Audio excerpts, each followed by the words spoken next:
Okay, G T എഡ്യൂക്കേഷൻ്റെ മറ്റൊരു short വീഡിയോയിലേക്ക് നിങ്ങൾക്ക് സ്വാഗതം. നമുക്കറിയാം I=PNR. എല്ലാ കുട്ടികളും എനിക്കൊരു 5ാം ക്ലാസ് തൊട്ട് പഠിക്കുന്നതാണ് ഇൻട്രസ്റ്റ് I=PNR. പക്ഷേ ഈ ഒരു ടെക്നിക്ക് എങ്ങനെ അപ്ലൈ ചെയ്യേണ്ടതെന്ന് നമുക്ക് ഭൂരിഭാഗം ആൾക്കാർക്ക് അറിയില്ല. നമ്മുടെ ഡെയിലി ലൈഫിലൊക്കെ ഇത് ഉപയോഗിച്ച് കഴിഞ്ഞാൽ നമുക്ക് ഇൻകം ഒക്കെ ക്രിയേറ്റ് ചെയ്യാനൊക്കെ സഹായിക്കുന്ന ഒരു ഇതാണ് പെർസെൻറ്റേജ് എന്ന് പറയുന്നത്. I എന്ന് പറയുന്നത് ഇൻട്രസ്റ്റ്, P എന്ന് പറയുന്ന പ്രിൻസിപ്പൽ എമൗണ്ട്, N എന്ന് പറയുന്നത് നമ്പർ ഓഫ് ഇയേഴ്സ് അല്ലെങ്കിൽ R എന്ന് പറയുന്നത് റേറ്റ്. അപ്പോൾ ഞാനൊരു എക്സാമ്പിൾ പറയാം. 10,000 rupees, അതായത് 10,000 രൂപ ഒരാൾ ഒരു ബാങ്കിൽ ഡെപ്പോസിറ്റ് ചെയ്തു. ഇപ്പം നമുക്ക് അറിയാം, ഇപ്പം നോർമലി ഒരു 8% ഒക്കെയാണ് നമുക്ക് കിട്ടുക. നാഷണലൈസ് ബാങ്ക് പറഞ്ഞിരിക്കുന്നത്. അപ്പം അതിനെക്കുറിച്ചല്ലേ നമ്മൾ 8% രൂപയെ 10,000 രൂപ 8% ഇൻട്രസ്റ്റിൽ പലിശ നിരക്കിൽ നിക്ഷേപിച്ചാൽ എത്ര രൂപ കിട്ടും? നമുക്ക് ഭൂരിഭാഗം ആൾക്കാർക്ക് അറിയുന്ന കാര്യമാണ്. പക്ഷെ നിർഭാഗ്യവശാൽ നമ്മുടെ കുട്ടികൾക്ക് ഇത് കാൽക്കുലേറ്റ് ചെയ്താൽ മാത്രമാണ് കിട്ടുക. 2 മെത്തേഡ് ഞാനൊന്ന് പറയാം. കാൽക്കുലേറ്റ് ചെയ്യാതെ എങ്ങനെ കണ്ടുപിടിക്കാം? 10,000-ന് 8% എന്ന് പറഞ്ഞാൽ എത്രയാണ്? കാൽക്കുലേറ്റ് ചെയ്ത് എങ്ങനെ കണ്ടുപിടിക്കാം എന്ന് നമുക്ക് നോക്കാം.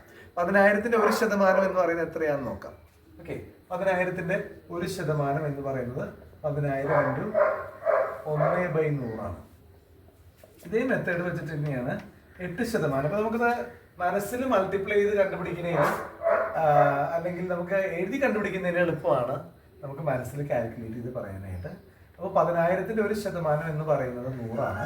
അപ്പോൾ 10,000-ന്റെ 8% എന്ന് പറയുന്നത് 800 ആയിരിക്കും. ഓക്കെ, ഇത് കാൽക്കുലേറ്റ് ചെയ്യേണ്ട ആൾക്ക് ഇങ്ങനെ തന്നെ ചെയ്യാം. 10,000 × 8/100. അപ്പോൾ നമുക്ക് എന്ത് കിട്ടും? 800 രൂപ കിട്ടും. ഓക്കെ, അപ്പോൾ നമ്മൾ ഒരു എന്തെങ്കിലുമൊക്കെ ഒരു ഇൻകം ഉണ്ടാക്കണം എന്നുള്ള ഒരാൾ 10,000 രൂപ ഒരു 2 വർഷത്തേക്ക് അല്ലെങ്കിൽ 5 വർഷത്തേക്ക് ഡെപ്പോസിറ്റ് ചെയ്താൽ നമുക്ക് 8% നിരക്കിൽ നമുക്ക് എത്ര രൂപ പലിശ കിട്ടുന്നതൊക്കെ നമുക്ക് മനസ്സിൽ തന്നെ കാൽക്കുലേറ്റ് ചെയ്യാനായിട്ട് പറ്റണം.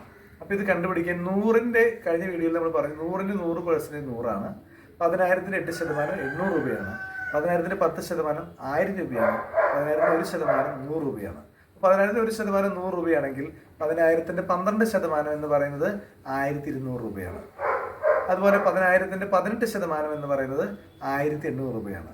10,000-ന്റെ 40% എന്ന് പറയുന്നത് 40 × 100 4,000 രൂപയാണ്.